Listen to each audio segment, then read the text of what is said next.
As a child, I can't put words to feelings, but looking back now as an adult, that's certainly what I was doing, is using art to escape the chaos and the pain of personal experiences that were really difficult.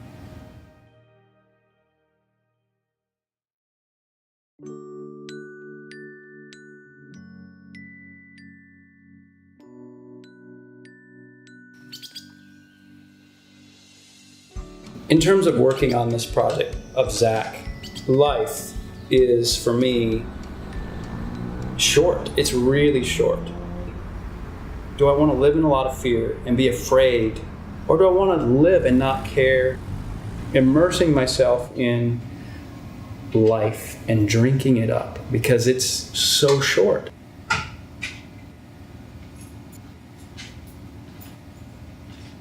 I'm Wayne Brzezinka. I'm a visual artist who works in cut paper, mixed media, and collage. And I'm currently working on a project of Zach Sobiech, who has recently passed away. But I'm using items that his family sent to me to construct and be a part of his portrait.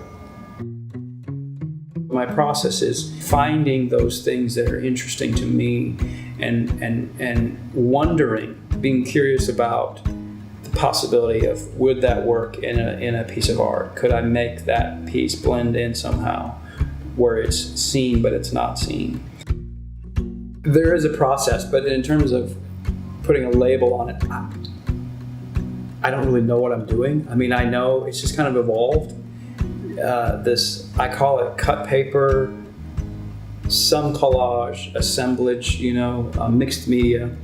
And so there's a lot of paint, there's a lot of glue, there's a lot of, I love old papers and books and anything retro, vintage, old, anything that has life that's been lived, So it's kind of mixing all this stuff up and putting it together to form an image. To me, that process is the evolution of layers and layers of meaning.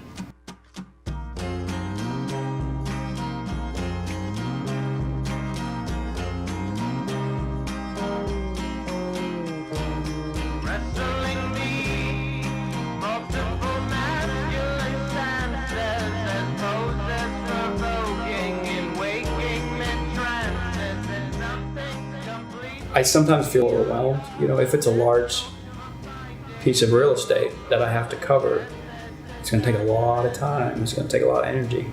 The more time and energy and passion and belief I have and put into that blank white canvas as it builds up and becomes this thing in the end, the more payoff is going to be, that will be on the end, on the backside of that.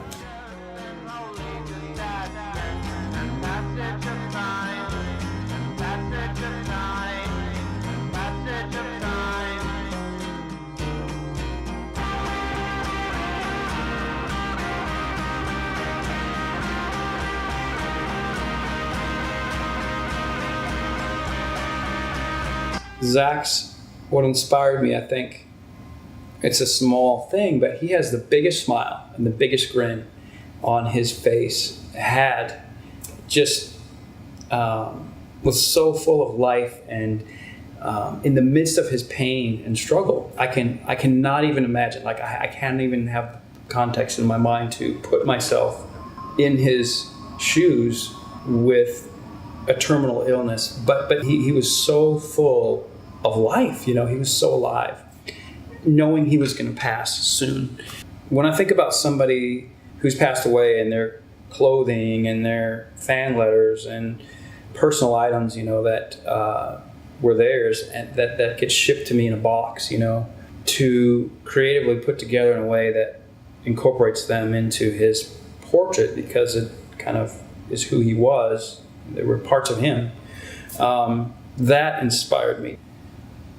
Deciding where they go, color dictates, and the colors that I'm using or of the piece will dictate, the letters from fans. A lot of them are printed on lined ruled paper, so they can easily be stained with paint, so they'll go on the background. So the methodology of some of the things are obvious, but others will have to be kind of,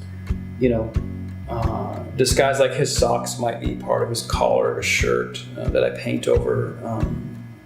So I do have to look. I constantly am going to the box and shredding it out and looking, to find out where they'll fit the best, I guess.